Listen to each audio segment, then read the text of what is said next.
The second light was smaller, sharper, moving faster than any helicopter, and as it rose above the ridge, Kara realized what it was. A drone armed, heavy, and controlled from somewhere far beyond the canyon. She felt her stomach tighten as the machine locked its searchlight onto the rescue craft above the hum, rising to a high electric pitch. She could see the rotors of the friendly helicopter tilt as it tried to maneuver away the pilot, aware of the danger, but the drone was already releasing a streak of fire through the dark sky. The missile cut through the air in a white line of light, the explosion that followed splitting the night open with blinding heat and noise. Kara threw herself flat against the ground as metal rained from above, pieces of the rescue craft spinning into the canyon walls, burning in midair. The shockwave rolled through her chest, stealing her breath, the sound echoing over and over until it was swallowed by the mountains. When she looked up, the sky was filled with falling ash and smoke, and the only light left came from the flames licking at the wreckage high on the ridge. She pressed her palms into the sand, her heartbeat wild, her mind already running through options. But there were few. The extraction was gone. The enemy survivors were still somewhere in the canyon, and the drone was circling again, its beam sweeping across the basin, methodical, precise hunting. She crawled behind a boulder, the stone rough against her palms, her breath shallow. She watched the light pass inches from her boots and forced herself to stay still, her body shaking not from fear but from exhaustion. The drone moved on its sensors, scanning the wreckage, its hum fading for a moment. Kara used that pause to move low, across the ground toward the shattered remains of her stolen helicopter. The cockpit was cracked open, wires hanging like vines, sparks flickering from the control board. She climbed inside, crouched low, and reached under the main console, searching for the emergency panel. She found it by touch, a small compartment where survival tools were stored. Her fingers closing around a small signal jammer, an old model, but still functional. If it had any power left, she pulled it free, flipped the switch. The tiny light flickered once, then steadied, faint but alive. She adjusted the frequency dial, praying it would interfere with the drone's systems even briefly. The air around her buzzed with static for a second, then silence. The hum outside shifted, slightly as if confused, the drone hovering uncertain above the canyon rim. Kara took that moment and ran her legs screaming in protest, the sand sliding under her boots. She darted from one shadow to another, heading toward the far edge of the basin, where the rocks sloped upward into a narrow trail. Behind her, the drone's searchlight flared bright again, sweeping across the canyon. The hum rising in pitch, it had reacquired her position. She could hear it descending lower, the wind from its rotors, kicking up waves of dust. She pushed herself harder, ignoring the pain. The trail ahead steep and jagged, the kind of climb that shredded hands and tore boots. Her lungs burned, each breath like glass in her throat, but she didn't stop. She could hear the machine's sensors locking again, the sound changing from a hum to a whine that meant it was preparing to fire. She threw herself behind a rock ledge just as the missile hit the ground behind her, the blast hurling her forward, the heat searing her back. She landed hard, her vision spinning, but she kept moving, crawling upward through the smoke. Her hand brushed metal, and she realized she had reached the old wreck from earlier, the remains of that ancient aircraft, its frame half buried, but intact enough to offer cover. She ducked inside the broken fuselage, the interior dark and cool, the smell of oil and sand thick in the air. The sound outside faded, slightly muffled by the steel walls.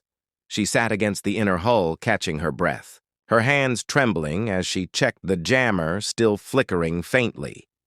She turned it higher, the static growing until she could barely hear the drone through the interference. For a few seconds, she allowed herself to think, to breathe. She thought of the mission that had led her here, the betrayal, the faces of her crew, the radio transmission that should never have reached the enemy. She remembered the last words of her co-pilot before the crash trust. No one The words echoed in her head now, sharp and real. Outside, the drone passed again, its searchlight weaker distorted by the jammer. She watched the light slide over the canyon walls before drifting away toward the wreckage below. Maybe it had lost her. Maybe only for a few moments, but moments were all she needed. She looked around the fuselage, noticing a rusted crate wedged in the corner. She pried it open inside, were old munitions, shells, ammunition, and a flare of larger caliber than the one she had used before. She inspected it, realizing it could fit the grenade launcher mounted under the broken helicopter cockpit. The idea hit her fast and dangerous. She could lure the drone in close use the flare as a decoy, then hit it from below. If she timed it perfectly, it might work. She took the flare, tucked it under her arm, and climbed back out into the open night. The wind had shifted, carrying the smell of smoke from the destroyed extraction craft. She crouched low, scanning the sky until she caught sight of the faint silhouette of the drone against the stars, a moving shadow circling back toward her. She sprinted toward the downed helicopter. The flare clutched tight, her boots kicking up sand, every muscle in her body screaming for rest, but her mind locked on the plan. She reached the wreck, slid into the cockpit, her fingers finding the old weapon mount beneath the console. She snapped the flare into place, aimed straight up toward where she estimated the drone would appear, and fired. The flare streaked, skyward bright white against the black sky, and as she expected, the drone's sensors locked onto it, immediately diving toward the light. Kara ducked out from the wreck, moving fast to the side, the launcher's recoil ringing in her bones. She grabbed the last shell from the crate, loaded it by hand, aimed through the broken glass of the cockpit, and waited until the hum grew deafening. The drone broke through the smoke above her, its sensors flaring red, the flare's reflection still blinding. She squeezed the trigger, the shell erupting from the barrel, a streak of fire cutting through the night. The explosion lit the canyon from end to end, a wave of heat rolling over the sand, the drone splitting into shards of metal that rained like meteors across the rocks. The sound hit seconds later, a crack of thunder that shook the ground.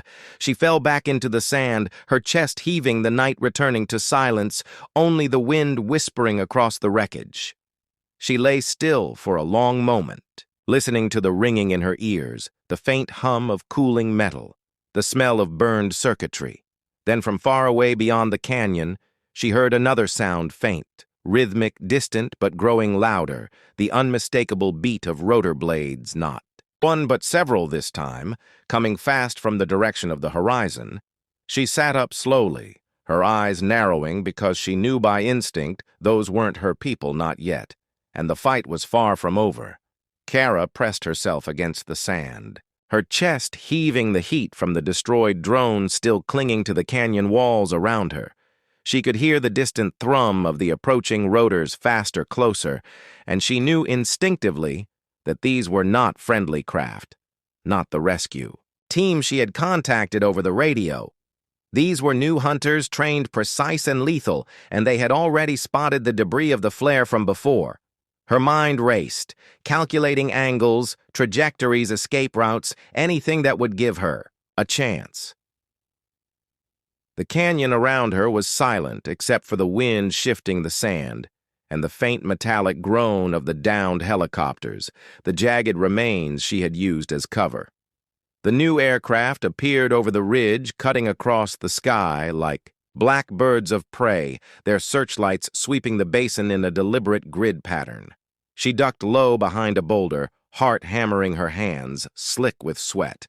The rifle from the wreckage clutched tightly against her chest. She weighed her options. The canyon walls, narrow but high, offering potential cover and concealment. If she could reach the ledge above without being spotted, she crawled low, moving fast, each handhold calculated, every movement precise. Her boots scraped against loose rock and gravel, each sound amplified in her ears. But the shadows of the hunters moved methodically over the terrain. She could see one of them break off, dipping lower, scanning the area directly above her position. She froze, letting the wind carry her, scent and movement away from their sensors. Her mind replayed every training drill she had learned, every survival tactic, every evasive maneuver from her years as a pilot-soldier strategist. She could hear the engine hums echoing off the canyon walls. Growing closer each second, she spotted a faint shadow across the basin, the last flare's light reflecting on a piece of metal, and realized the hunters were using it as a reference point closing in. She forced herself to breathe slow to keep the panic from swallowing her. She scrambled upward toward a narrow ledge, the rock face cutting into her palms, nails breaking skin, but she kept moving. Her legs screamed from the climb, her lungs burning, but she could feel herself gaining height above the open basin. She reached the ledge and rolled over the edge just as a searchlight swept beneath her position, illuminating the jagged rocks where she had been seconds before. She froze low on the ledge, heart-hammering adrenaline flooding through her veins. The hunters paused, scanning below the ledge, their shadows stretching long across the canyon floor. She could see the glint of their weapons, the precision of their formation, and she knew that even a single mistake would be F. The desert spun below her like a living storm wind, and heat and sand merging into a single endless blur. Kara felt the helicopter shudder beneath her hands, the instruments flickering, the warning tone rising again, louder, more insistent. She glanced at the display, her heart tightening, as she saw the small red dot closing fast from behind a missile locked and tracking. The blast from her earlier explosion must have triggered a response from the outpost defense system, and now she was flying straight into a kill zone. Her fingers moved automatically, switches flicking systems, rerouting her instincts, taking over where logic could not, the old training coming back with the precision of muscle memory. She threw the helicopter into a dive, the horizon tilting violently, the ground surging upward in a blur of dust and flame. The missile streaked overhead, a line of white fire cutting across the sky, and exploded far ahead, shaking the air with a deafening roar. She leveled the craft, the engine screaming in protest, the vibrations crawling up her arms, but she kept control, steadying her breath. Her eyes locked on the far ridge, smoke trailed behind her, a thin gray ribbon against the endless blue, and she knew she had only minutes before. They scrambled another interceptor, or worse, a drone. She reached to her side, pulling the dead pilot's headset over her ears, static buzzing in her skull until a faint voice broke through, clipped sharp in the language of her captors. They were tracking her, giving coordinates to a nearby base, her window of escape closing by the second. She switched frequencies quickly, scanning for anything familiar, any signal from her own side, but only static answered back. Her throat was dry, her hands slick with sweat, the desert stretching out below without mercy or cover. The helicopter trembled again, the fuel gauge dipping dangerously low from the climb and the damage from the earlier firefight. She glanced out the cracked windshield and saw movement on the horizon, faint black specks growing larger by the second helicopter's military grade, closing in from the north. They were coming fast, and she was outnumbered. She banked hard to the left, heading toward the canyon line she remembered. From her flight days, a deep scar in the desert floor, narrow enough that pursuit would be dangerous, even for experienced pilots. The air buffeted her from every side, the rotors screaming, the frame rattling with every gust. She dove lower the walls of the canyon, rising around her, the sunlight cutting into narrow golden beams that flickered across the cockpit. The radio crackled again, voices overlapping commands and confusion. They hadn't expected her to still be airborne this long, she thought. With grim satisfaction, she guided the helicopter deeper into the canyon, weaving between rock spires, the rotors slicing air inches from stone.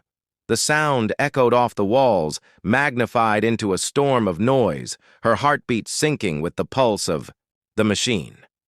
She caught sight of a narrow opening ahead, a side tunnel wide enough to fly through, but barely. The pursuing aircraft were gaining distance, shrinking the gap, their shadows sweeping across the canyon floor like hunting hawks. She clenched, her jaw and pushed the throttle, the helicopter surging forward faster than was safe, but safety had long stopped being an option. As she entered the narrow passage, the world seemed to tighten around her, every movement precise, every second stretched. She could see the rocks scraping, the skid sparks flashing in the dim light, but she held steady, the controls an extension of her hands. Her mind drifted for a heartbeat to the day of her capture, the ambush, the betrayal someone had fed her coordinates, to the enemy, someone close, and the thought burned hotter than the desert sun. She would find out who once she survived this, and she intended to survive. The tunnel opened suddenly into a wide basin ringed by cliffs, the light exploding across her vision.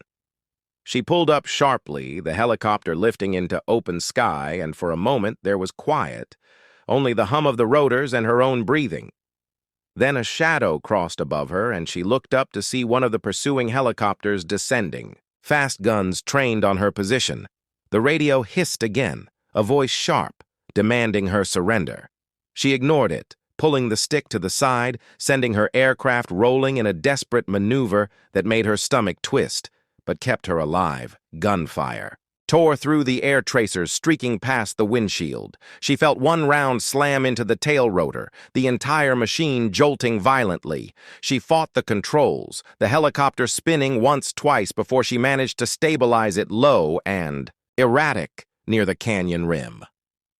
Another burst of gunfire shredded the air above her. She ducked instinctively, metal fragments raining from the ceiling. She needed to think fast. The canyon was a trap.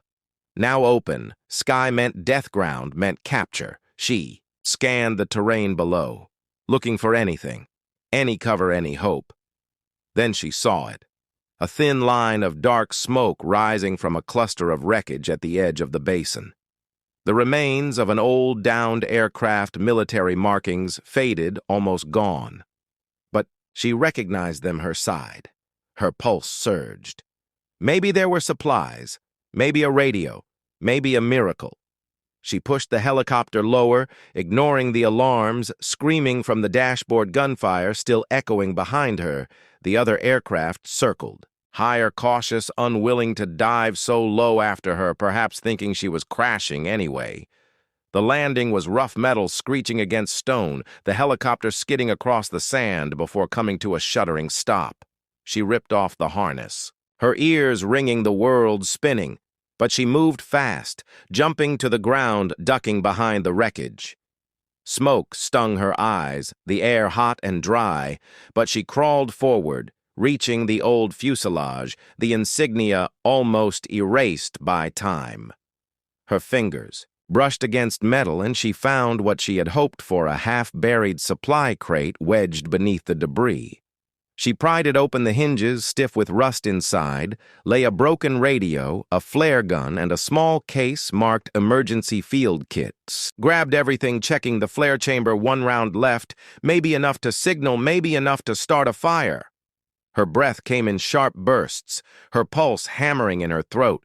Above her, the sound of rotor blades deepened the enemy aircraft, circling lower, searching the basin. Their voices echoed faintly through the canyon, amplified by the wind as they closed in, methodical, relentless. She looked at the flare gun, her eyes narrowing, calculating timing, distance odds. She could hear the hum of their engines, now louder, closer. The vibration crawling up through the rocks into her bones. She raised the flare gun, her finger hovering over the trigger, waiting, counting heartbeats. The wind shifted, blowing sand across her face, and she thought of the general who had once told her no pilot could outfly death forever. She smiled to herself, a fierce, defiant smile, because she was about to prove him wrong or die trying. She took one last breath and pulled the trigger. The flare shot into the sky, trailing fire, its light reflecting in the mirrored helmets of the pilots above, and in that instant, she saw them react. Confusion, hesitation, and then something else, a flash of white light on the horizon that wasn't hers, growing larger, faster, unstoppable. The flare burned against the sky like a second sun, its light spilling across the canyon walls, painting everything in fire and shadow. Kara stared upward for a split second, unable to tell if the blinding flash approaching from the horizon was salvation or another threat. The roar that followed made the ground tremble, dust rising in thick waves around her, and the air turned heavy with the smell of burning fuel and ozone. She threw herself behind the wreckage, pressing against the cold metal as a shockwave tore through the basin, scattering debris like shrapnel. The enemy helicopters jerked off course, buffeted by the blast, one spinning wildly before disappearing behind a ridge in a trail of smoke. The other fought to regain balance, swaying drunkenly in the air, but Kara could see it losing altitude. She lifted her head slightly, just enough to see a column of dust rising where it hit the ground and a ball of flame blooming in slow motion against the desert. The explosion echoed through the canyon, long and hollow like thunder that refused to fade. For a moment, everything went still, only the hiss of burning fuel and the soft whisper of wind filling the silence. She could feel her pulse in her ears, her breath ragged and dry, her throat raw from the smoke. She glanced at the flare gun still hot in her grip, the barrel blackened and smoking. She hadn't planned for that blast. Whatever it was had come from far beyond her control, and she didn't know whether to be relieved or terrified. She crawled from behind the wreckage, moving low, keeping her eyes on the ridge, scanning for movement. If anyone had survived the crash, they would regroup quickly and come for her. The helicopter she had stolen lay twisted a few hundred meters away, its tail sheared off, but the cockpit still mostly intact. She could see the faint glow of the control panel still alive, flickering faintly against the encroaching darkness. The sun was dropping fast behind, the cliffs turning the desert gold, then red, then gray, and she knew night would bring new dangers. Her boots crunched over broken glass and metal shards as she approached the downed helicopter, each step deliberate, her senses straining for sound. She could hear nothing but wind and the faint crackle of fire in the distance. Still, she knew better than to assume safety. She reached the cockpit, crouching low, and pried open the side door, the hinges groaning in protest. Inside, the controls blinked, weakly, the radio stuttering between static and faint signals. She adjusted the knobs carefully, trying to catch any transmission. Through the noise, a voice broke through, faint, distorted, someone speaking English, the first words from her. The desert sun burned mercilessly against the cracked earth as the convoy moved slowly through the barren wasteland, engines growling beneath a sky that seemed to stretch forever above them. The air shimmered with heat waves blurring the horizon. Into liquid gold and dust swirled around the armored trucks like restless spirits. Among the soldiers sitting in the back of the second vehicle, a woman kept her eyes low, wrists bound, her face streaked with sweat and dirt. They thought she was beaten, broken, just another prisoner in transit from one war to the next. Her name was Kara Holt, and until 48 hours ago, she had been a pilot, a decorated one, the kind of soldier who could land a helicopter blind in a sandstorm and still bring her team home. Now she sat motionless, her body aching from the restraints and dehydration, her thoughts razor-sharp beneath the exhaustion.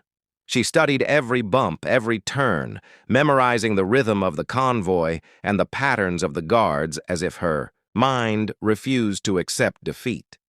She knew that somewhere ahead lay a small outpost, one with aircraft. She could almost hear the faint echo of rotors in her imagination. The lead truck jolted violently over a buried rock, and one of the guards cursed. Slamming his hand against the side rail, Kara lifted her eyes just slightly enough to see the guard nearest her, a tall man with a scar running down his neck, his rifle slung carelessly across his chest. He hadn't slept much. She could tell by the way his eyes darted nervously at every sound. She smiled inwardly, exhaustion fading for a moment because nervous guards made mistakes, and mistakes opened doors.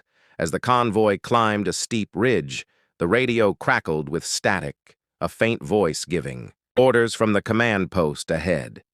The wind picked up, sweeping across the desert, carrying with it a strange silence between gusts. Kara's mind replayed the crash that had brought her here, the ambush in the canyon, the explosion that had flipped her helicopter into a twisted heap of metal and sand. She had crawled from the wreckage, only to be surrounded by men with guns, their insignias foreign, their language clipped and harsh. The general who had interrogated her claimed she was lucky. To be alive, she disagreed. The trucks began to slow their engines, grumbling under the strain, and Kara felt it in her chest, the subtle shift, the change in tone that told her they were approaching their destination. She looked up and saw the outpost. On the horizon, a cluster of prefabricated buildings and a single landing pad where the faint outline of a helicopter shimmered in the heat. Her pulse quickened, but her face remained calm, eyes half closed as though she were too weak to move. The guard beside her yawned, adjusting his grip on the rifle without realizing that she was watching every motion, every hesitation. They stopped at the outer gate, the convoy grinding to a halt, and the dust rose in thick clouds around them. The commander barked orders. Men moved quickly, unloading supplies, shouting over the roar of engines. Kara kept still waiting, listening, timing the chaos. Each sound became a signal, each movement a clue. The metal cuffs on her wrists were old military issue, not custom, and the chain between them had loosened slightly during the long ride.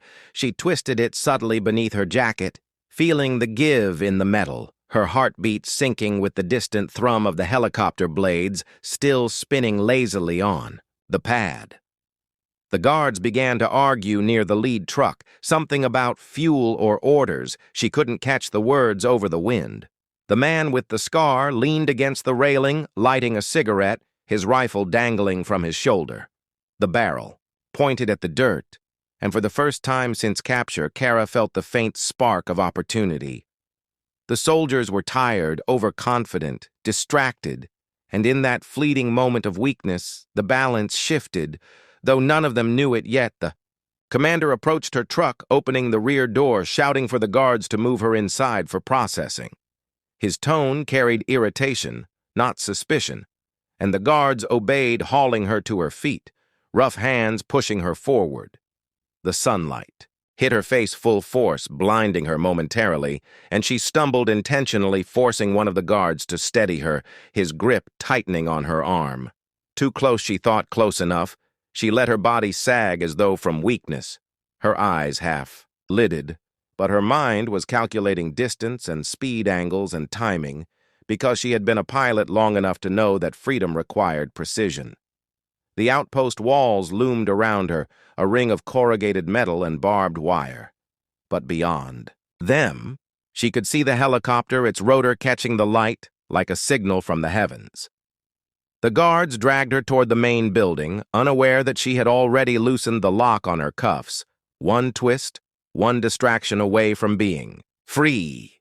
Her heart pounded not from fear but anticipation, because she knew the sound of an engine, even from this distance, knew how long it took to start, knew how quickly it could become her way out. The commander turned his back, momentarily barking, orders to a soldier near the gate, and Kara moved her wrist just enough to feel the cuff slide further. She flexed her fingers once, twice, feeling the blood return, warmth flooding her hands. She looked at the helicopter again, and in that instant, something inside her shifted. She wasn't a prisoner. She was a pilot, grounded but not broken. Her body might be restrained, but her mind was already in the sky, mapping the escape, the fight, the chaos that would follow. The guard with the scar looked back at her, cigarette hanging from his mouth, a smirk curling his lip as if to say, "You're not going anywhere." She met his gaze just for a heartbeat, letting the corner of her mouth twitch upward, not in fear but in promise. He frowned, uncertain, and that uncertainty was all she needed, because the next second she would move, and once she did, the desert would no longer be silent, and the sky would no longer belong to them. Kara stood in the glare of the desert sun, her mind racing faster than her pulse, the air heavy with heat and tension. the guards unaware that their prisoner was already thinking like a predator instead of prey. The commander was still speaking into his radio voice, sharp over the static barking orders about supplies. And transfer codes. The guards holding her shifted uneasily in the dust, waiting for instruction, and she used that moment to study every angle of the outpost, the gates, the fences, the shadows of the watchtowers, each one a potential opening, each one a calculated risk. The chain between her wrists slipped slightly, the metal almost soft now against her skin, her fingers twitching with restrained energy. The guard with the scar noticed her movement and sneered, thinking she was struggling from exhaustion. He yanked her forward, but she barely felt the pain. Her mind locked on the sound she had been waiting for. A faint whine in the distance, the lazy spin of helicopter blades shifting pitch with the rising wind. That sound meant everything. It meant proximity power. Escape the promise of air under her hands again. They led her through the open gate, the heat radiating off the metal walls, the smell of oil and sand thick in her lungs. She walked steadily, counting steps, noting the placement of every vehicle, the distance to the landing pad, the pattern of guards. She caught sight of a row of fuel barrels stacked too close to the storage shed, one bullet, one spark, and the whole place would erupt. She filed it away in her mind, knowing she might need chaos before the end. The commander turned back toward her, lifting his sunglasses, his expression one of boredom rather than suspicion. He motioned for her to be taken inside the processing tent, a small fabric structure with a single desk and a radio transmitter. She was pushed down onto a metal chair, her wrists still bound, but loose enough now that one hard pull could finish the job. The commander leaned against the table, staring at her with the kind of arrogance born from too many easy victories. "You think your army will come for you?" he said, his voice low. She said nothing, her silence sharper than any answer could have been. He smiled and looked away, tapping a file on the desk. He didn't see her testing the lock. One last time. The metal gave a little more, her pulse spiked. She could feel freedom just beyond her fingertips. The radio on the desk crackled suddenly, a voice speaking fast in a language she couldn't fully catch, but the tone was urgent. The commander frowned, reaching for the handset, and as he did, his attention wavered. That was all she needed. Her wrists twisted hard, the cuffs snapping open. She was free. Her hands shot forward before the guard beside her even realized what was happening. She slammed her elbow into his throat, and he crumpled without a sound.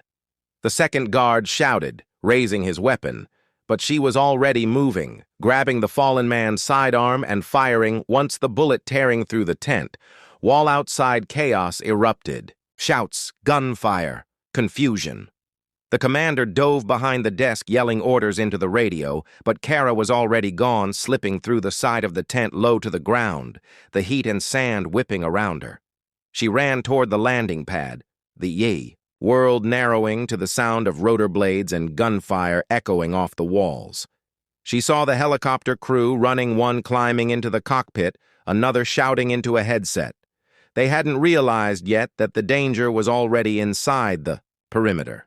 She ducked behind a supply truck, bullets slamming into the metal near her head, shards of rust and paint spraying her face. She peered around the corner, spotting the fuel barrels again, and an idea sparked inside her, not reckless but precise. She aimed low-fired twice the rounds, hitting the base of the stack, a hiss of pressure building before flame caught the fumes, and the explosion ripped through the air. The blast knocked her to the ground, heat washing over her like a wave, but it